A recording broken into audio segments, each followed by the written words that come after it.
5 point পেয়ে সদ্য অনুষ্ঠিত বিধানসভা নির্বাচনে ভরাডুবির পর তৃণমূল কংগ্রেসের ভেতরেই শুরু হয়েছে নেতৃত্ব নিয়ে তীব্র অসন্তোষ। দলের উল্লেখযোগ্য সংখ্যক বিধায়ক ও সাংসদ প্রকাশ্যে কিংবা আড়ালে মমতা বন্দ্যোপাধ্যায়ের নেতৃত্বের সমালোচনা করছেন বলে দাবি রাজনৈতিক পর্যবেক্ষকদের। এমন অস্থিরতার মধ্যেই ইন্ডিয়া জোটের বৈঠকে যোগ দিতে 8 জুন দিল্লি যান মমতা বন্দ্যোপাধ্যায়। 2 দিনের সফর শেষে বুধবার কলকাতায় ফেরেন তিনি। এর আগের দিনই কলকাতায় তার বাসভবন ও অভিষেক বন্দ্যোপাধ্যায়ের কার্যালয়ে সিআইডি তল্লাশি নতুন করে রাজনৈতিক চাপ বাড়িয়েছে। দুর্নীতি ও একাধিক অভিযোগে অভিষেক বন্দ্যোপাধ্যায়ের বিরুদ্ধে তদন্ত জোরদার হচ্ছে বলে জানা যাচ্ছে। দিল্লি সফরে সবচেয়ে আলোচিত ঘটনা ছিল 10 জনপদ সোনিয়া গান্ধী ও রাহুল গান্ধীর সঙ্গে মমতা এবং অভিষেকের বৈঠক। ভারতীয় কয়েকটি গণমাধ্যমের দাবি, ওই বৈঠকেই মমতা বন্দ্যোপাধ্যায়কে কংগ্রেসের সর্বভারতীয় সহসভাপতির দায়িত্ব গ্রহণ করে দলটিতে ফিরে আসার প্রস্তাব দেন সোনিয়া গান্ধী।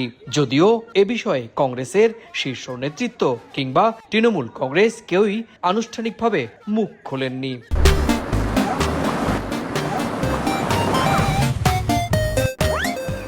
দুজন শীর্ষ নেত্রী বর্তমান পরিস্থিতি নিয়ে আলোচনা করেছেন, সেখানে আলাদা করে এই মুহূর্তে এখান থেকে কোনো মন্তব্য করার কোনো অবকাশ নেই। তৃণমূলের এই দুর্বল অবস্থাকে রাজনৈতিকভাবে কাজে লাগাতে শুরু করেছেন মমতা বিরোধী শিবিরও।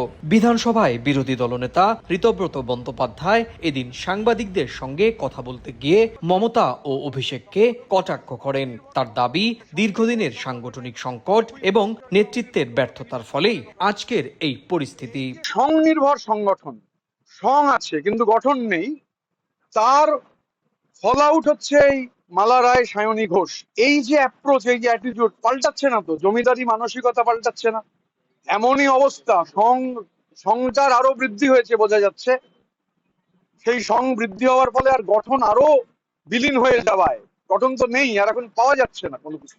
1998 সালের 1 জানুয়ারি কংগ্রেসের সঙ্গে মতবিরোধের জেরে দল ছেড়ে তৃণমূল কংগ্রেসের প্রতিষ্ঠা করেছিলেন মমতা বন্দ্যোপাধ্যায়। সেই দলই গত 2.5 দশকে পশ্চিমবঙ্গের রাজনীতির কেন্দ্রবিন্দুতে উঠে আসে। কিন্তু 28 বছর পর দলীয় বিভাজন, নির্বাচনী বিপর্যয় এবং আইনি চাপের মুখে তৃণমূল এখন সবচেয়ে কঠিন সময় পার করছে।